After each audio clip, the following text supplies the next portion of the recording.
I've been asked these a couple times in my career. Can real estate sales be a side hustle? Now, I've been asked these from clients and friends who've asked me not only for real estate side, but also as a loan officer. So, so can it be a side hustle? Yeah, it can. It can. There's that old saying in real estate: part-time real estate or part-time lending. It's part-time money. And it's true in most cases. You'd have to be a very unique individual for as a part-time agent or loan officer to be very successful. Now, I've seen that actually a couple times in my career where there was a guy I met who he sold one of my properties, and he was a very impressive guy. Actually, he was a city engineer for downtown Los Angeles, and he actually got his license, and he was selling property left and right, and he was having great first 2 years. He sold, I think my first year I sold full time, I think 18 properties, and his first year he sold 22. His second year he sold about 25 properties, I think, something like that. And that second year is when I met him, when he sold one of my properties. But it's very unique. You have to be very organized, very disciplined, very dedicated, and you're grinding, and there's no rest. Especially have a full-time job, 9 to 5 kind of thing. Then you work the evenings, and then you're not really sleeping that good.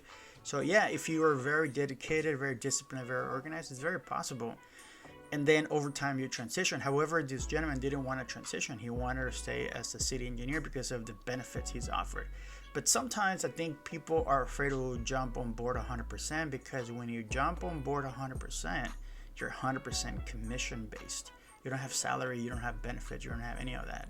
So as a full-time agent, a full-time loan officer, you have to structure yourself, because you could have decent income, and checks could be very substantial every time you get paid.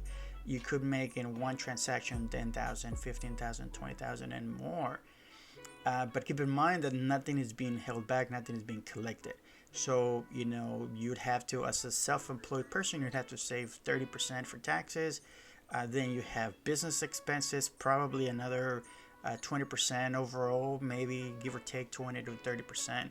So that puts you at 50% income. But then from that, from part of your expenses, you also have to pay your medical insurance and any other associated business expense that we do have.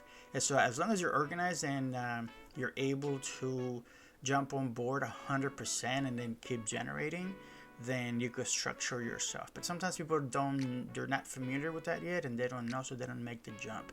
And that's kind of the message I was sharing with this buddy of mine at the time when I met him. So he was a very unique individual, but that's very, very unique. It doesn't always happen. Either there's one of two ways to jump on board 100%, right? You do it part-time, you maintain your job, and then you do part-time real estate or part-time loan officer while you learn, you get the experience, and you're always sharing the commission anyway because you're learning, and you invite people to help you with your transactions. And then little by little you transition. The day that your income as a self-employed salesperson becomes equivalent to your current job's income, then that means you could sustain yourself as a self-employed, and then you make the transition. That's one way to do it. The way I did it, I had some savings, and I just got on full time, and I just started working.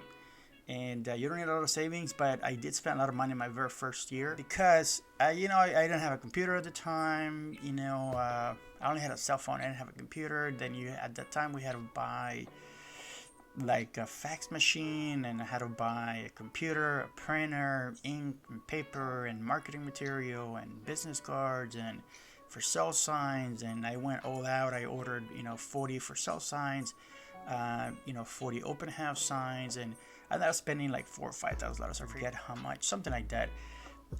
Sometimes that's not necessary up front, but I had the savings, and I was committed, and I was ready, and I jumped on board 100%.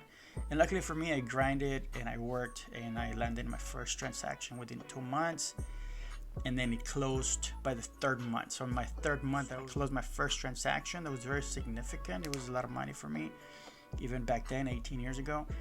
But then I already had other clients lined up and other deals lined up and escrows lined up, and so then it started to build that sequence of transactions. And sales is called the pipeline. And once you start building your pipeline, then you have something to work on, and it's just work, and you grind it full time. I hope you like this video. Feel free to give it a like. If you know anybody that might be interested in hearing this, please share it. And if you have any questions about this or any comments about this, just post the comments down below in the section below. And if you want to stay connected, to this channel and information about real estate and how to buy, how to sell your home anywhere in the country, feel free to subscribe and you'll be notified as soon as the videos come up available. See you next one.